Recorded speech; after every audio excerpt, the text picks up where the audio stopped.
They say that change is the only constant, and we have found that to be 100% true. Most of us don't like change. Change is hard. Change is painful. Change takes effort. But the reality is that all of us face changes every single day of our life. So how can we deal with those changes and transitions in our life? Come listen as your hosts, J.E. Bundy and Rhett Ritchie, try to answer that question. Hi, everybody. Welcome back. Episode 2 of Barnabas, Sons of Thunder. Thanks for tuning in again with us today. We're glad that you took a little bit of time to spend it with us this week. I think the people deserve to know, if you didn't catch episode 1, what's this all about? What are we doing here? Yeah, so we talked a lot about it on episode 1, Yeah. but just as a recap, we looked at the world and saw that there's a lot of darkness out there, and a lot of despair, and a lot of, I don't even know the words, but a lot of negativity. And so we just thought that maybe the world could use a place where you could come and find a little bit of positive energy. So, Yeah, because like I said in episode 1, I think that there's a lot of good things that are happening right now that we just overlook. And so we either want to bring that to you in just a story of encouragement, talk you through situations we've been through, so hopefully you don't make the same mistakes we have. Yeah, absolutely. I think it's fair to say we've made some mistakes in our life. Absolutely, and we learn from them, and you're gonna learn with us as we go through this. Yeah. You know, episode 2, we're new to this whole thing, but I think you can tell a difference all the way from episode 1 to episode 2.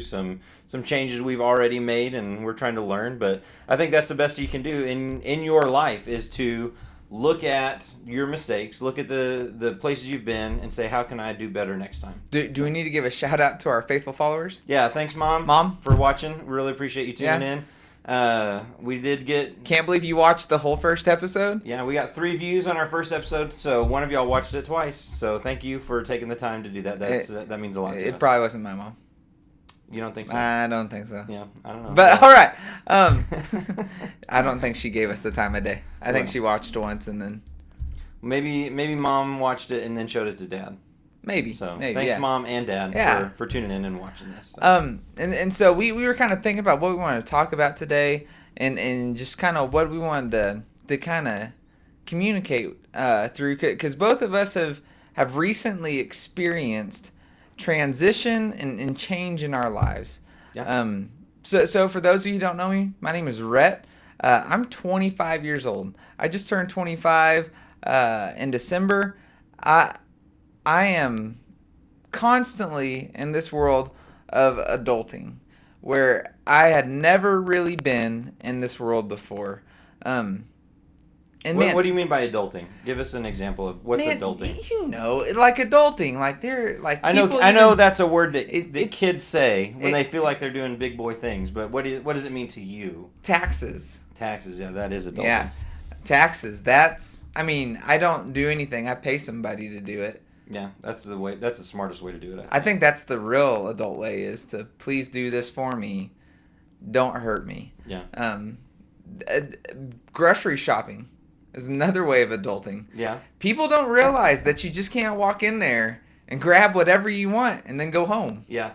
That's funny because, just hearing you say that, I can admit that's never been something that I've had to deal with. So I went straight from having a mom to having a college campus that fed me into having a wife. And so my wife has taken care of all of that, and I've never had to deal with grocery shopping. Like every once in a while she'll ask me to go pick something up, but she handles all that, and so that's an adulting responsibility I've never dealt with. Man, the first time you go and you're like, man, I'm going to make something from scratch, I'm going to be good, and you look at a recipe and it calls for sugar. Yeah.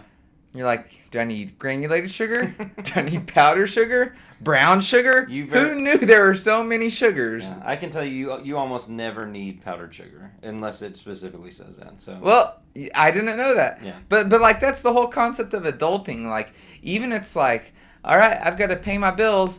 I bought a house a few years ago. It's like, all right, now how do I get gas? Yeah. Like that's just not something that like you necessarily learn about. Gas for your house or gas for your car? Gas. I know how to get gas for my Okay. car. 'Cause But like that's- I didn't know I had to call the company and they had to come out here and turn my gas on. I was like, You want to hear something funny? what? All right, so me and my wife got married, and pretty soon after we got married, we were living in Lubbock, Texas, and the job I was working with at that point transferred me up to Great Falls, Montana. It's a long way. It was a long way, and it was awesome. We really liked living up there, but lived up there for 2.5 years. By this point, we had 2 kids. All right. And we moved to Wichita Falls, and Wichita Falls was the first time we bought a house. Yeah. All right, and so we had our parents were helping us out, letting us stay in a property that they owned in Lubbock, Texas, when we first got started. So thanks again, Mom and Dad. We really appreciate that. And then we rented whenever we were in Great Falls, and so Wichita Falls was the first time we bought a house, and so it was kind of scary and intimidating. And we bought the house, we moved in, and we were living there for about a week and a half. And then I was out mowing the yard, and Megan, my wife, came out and she said, "Jay, there's no hot water. I think there's something wrong with our hot water heater." And so I went in, and I was sure she was just doing it wrong. And so I was like, "Here, let me show you. It's the hot one." And so I was, So you just went to the faucet and turned the hot. yeah. I was like, "Here's how you use hot water, dummy." And so I've learned a lot in marriage since then. But I You tried. didn't think she knew that. I don't know. I just always assume nothing's really wrong. Someone's just doing something wrong. And so I went and I tried all the faucets, and sure enough, we couldn't get any hot water. We let the hot water run for like 20 minutes waiting for it to get hot. At what point did you say, well, maybe it's not you? Yeah, well, eventually we came to that conclusion, and what I realized was that our gas had been turned off.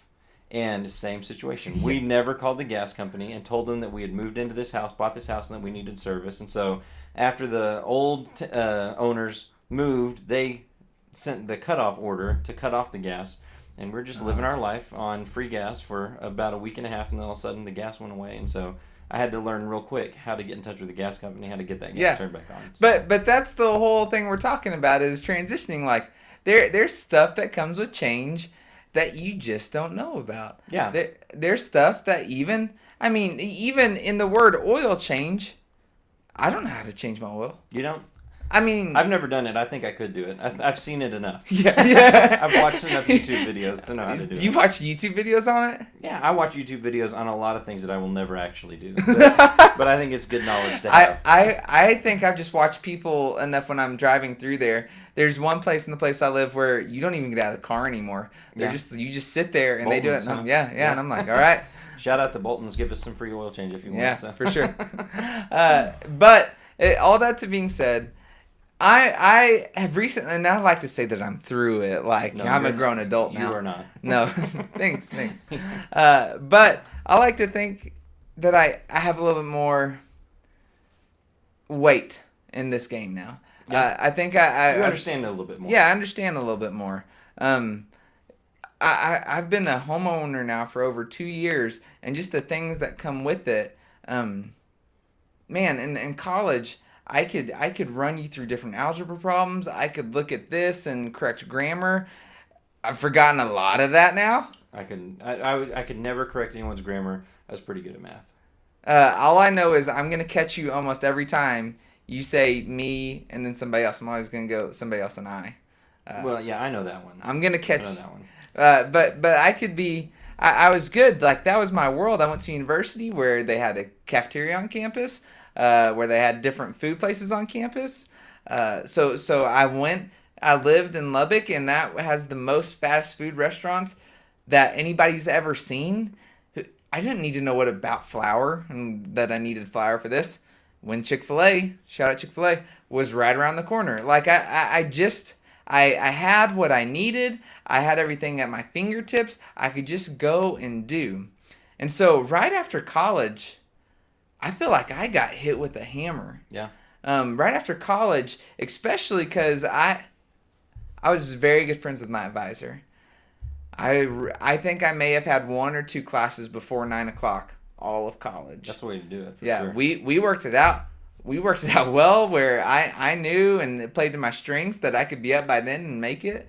Then all of a sudden you get a job and they're like, all right, this is what time work starts. You're like, what if I sleep in? You can't. You can't. And so, That's why you get a job where you don't have to be there at a set time every time. well, You look for a job with a little freedom. yeah, well, freedom.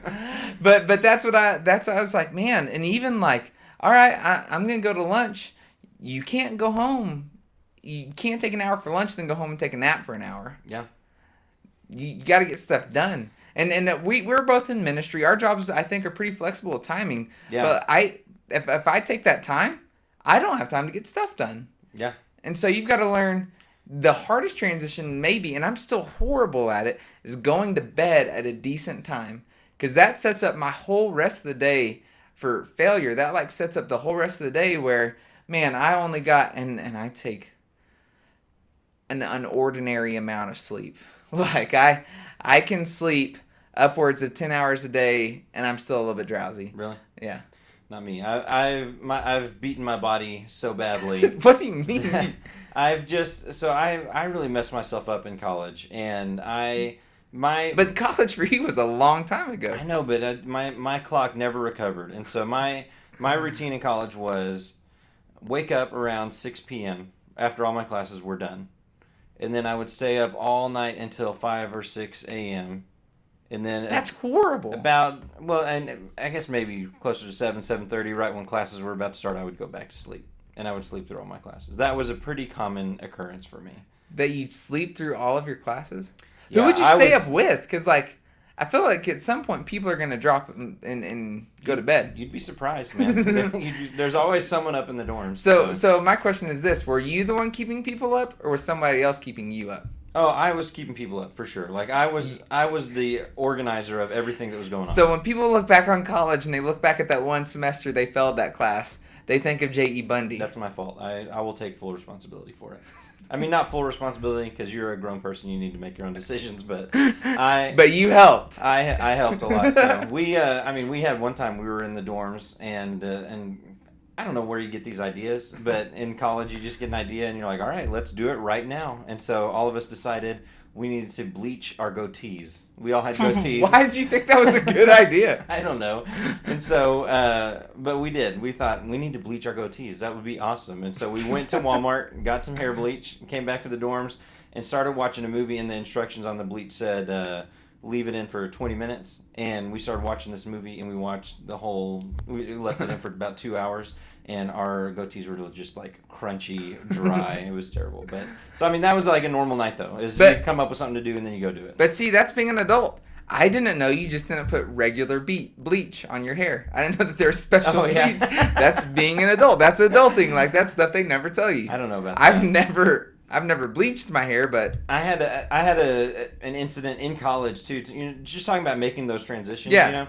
I had an incident in college. It's one of my first eye-opening experiences that I am an adult now. Like I am a grown-up person. And it was kind of a bizarre. And I'm going to tell you all this story, and you're going to think this is the dumbest story. Like there's no point to it, but to me it was an epiphany. And so. Is this like one of those is this a moment you think about continually, like that's come up like it comes up a lot? Yeah, I mean not every day. My moments that like I remember the most are always the weirdest lessons. Yeah, I have one from 8th grade. I can tell you in another episode. Yeah, but stay tuned. But so anyways, this epiphany happened. I had just gotten to college. It was my first semester freshman year, and I was living in the dorms. And in my own eyes, I was still a child. Like I never got to this point where I thought, oh, I'm a grown up now. I can do what I want, or I hadn't to this point. And so I remember first semester freshman year, I got invited to this party at someone's house, and so I went over there and went out on the back patio, and there was a bunch of guys out there, and they were smoking cigarettes, and I just walked up, and I for real I was joking. Okay, like I was joking when I said this. I said, hey, can I have one? And the joke to me was that I am far too young to be smoking, so there's no chance you will give me a cigarette. Like, that was the joke, is like, look at this silly kid acting like he's a good boy. And so, like, the guy reached into his pocket and pulled out a cigarette, and he handed it to me, and I was like, oh, no, I was just kidding. Like, I didn't know what to do, but I remember in that moment, a switch went off or was flipped, and I was like, oh, I'm a grown-up. Like, I'm like, and that's a silly way to come to that realization. But I remember thinking, like, oh, I'm not a kid But anymore. but I'm, but I'm, that I'm someone who is of age to make decisions and to do things that I used to not be able to do, and it was a whole new world for me. Like but I had never realized that before. that plays exactly into what culture is telling us right now. That we're looking at all these studies coming out about Gen Z and about millennials and kind of that age range. Looking at the difference in puberty is starting younger and younger and younger, but And the, adolescence is going later and yeah, later. well, to a scientific degree, that the last wash of the sponge in your prefrontal cortex, the kind of last thing that push you into, yeah, I don't even know what you just kind said. of the last things that push you into adulthood happens at 26. So there's almost 15 years where my body says I'm an adult, but even like when you go off to college, you don't feel like you're an adult all the time because human nature is my body tells me adult, and for so long your body told you you're an adult. You went and did adult things. You went and worked in the field. You went and you got a job.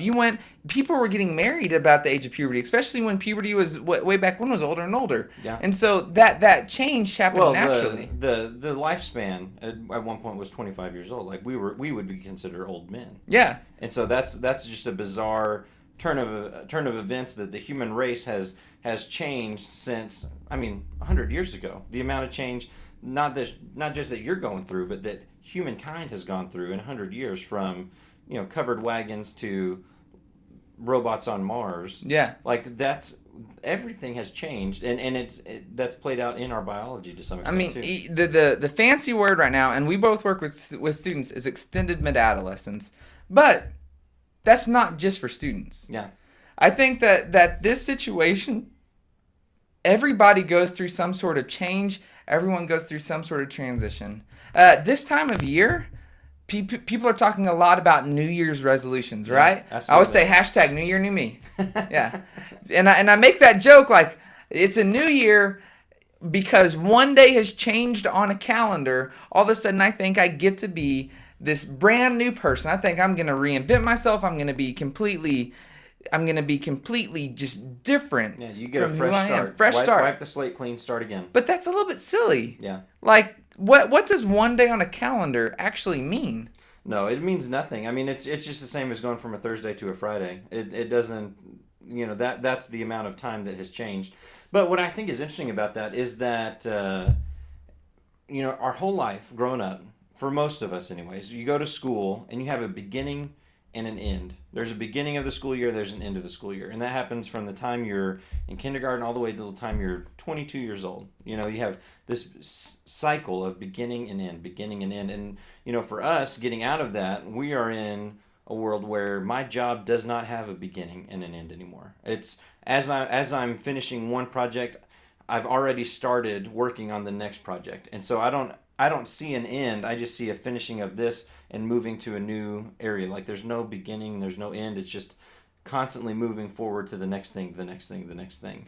And so I think that what's so powerful about this idea of a New Year's resolution is it does bring back this idea of a cycle. There's a beginning to an opportunity. It's a beginning of an opportunity to change and beginning of opportunity to make myself better, to improve on some things that I've fallen short on. And so I think there's a psychological component to a new year means I'm going to start something new. I'm going to do something different.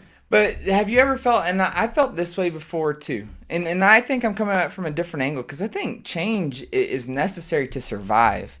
I think that we constantly want to make ourselves better people. Yeah. We constantly... Growth by definition is change. Yeah. Yes. We want to refine ourselves. But there are people, and this has been me at points in my life, who I've waited till then, and then I've made that change. Mm-hmm. And I think it's because change is hard to navigate. Yeah. I mean, we've been talking about different ways to talk about how we navigate through change. I think part of it is sometimes you just got to do it. Yeah. Sometimes it's not waiting to go buy that gym membership. It's October and I see January coming around the corner. Sometimes it's, all right, I'm going to go do this now. Sometimes change is, you know what, I just graduated college. I've got this job. I can go home and sit at my house by myself and drag on this transition process. Mm-hmm. Or I can go out and I can try to meet new people in whichever way that looks for you and be a part of that. Yeah, and I think too, though, one of the things that's important to remember is in those moments, like there's every day is an opportunity to improve yourself, and and I think that so much of us look at ourselves. So many of us, excuse me, Yeah. look at ourselves, and we only see the things that we wish were different. You know, like we focus on, oh, I wish I looked better. I wish I was Mm. smarter. I wish I had a better job. I wish whatever it might be. I wish I was making better grades in school. I wish that girl was my girlfriend or that boy was my boyfriend. I wish that all these things. We look at the things that we're disappointed in, and I think that's a product of really smart advertisers that have told us over and over again, you're not good enough. You need to sort yourself out. And I think that one of the things that's really important is as you're looking at ways to grow and to improve yourself, to look at what really matters. Because Mm. I mean, a few pounds here and there, that's not that big a deal, you Yeah. know. And society might tell you that's the most important thing, but it's really not. The places where I think that people need to focus on growing and as we're going through these transitions is how can I love people better? How can I be more compassionate to people who are different than me? How can I be a bright spot in the world? And I think those kinds of changes don't just make yourself look better whenever you or feel better when you look at yourself in the mirror. Those things make an impact in the world around you. Well, because we never stop going through. You're an old man. Mhm. I don't think transitions have stopped for you. No. I don't know anybody who transitions have stopped for. This isn't just talking about young people and the transitions that we know are going to happen. I think you said it perfect. In order to go through life, I think the best way to make change is to love other people. Mhm. I think, man, sometimes we live in a broken world.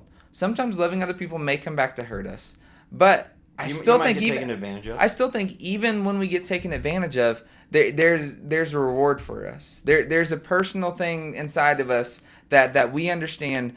We knew we did what's right, and I don't want to, me personally, you personally, I don't want people to sit around and wait for change to happen around them. Yeah. I want people to go be a change and show other people the right way to do it. Yeah, well, and I think you look at all the world religions, and that's a common thread throughout almost all of them. You know that loving other people, putting other people first.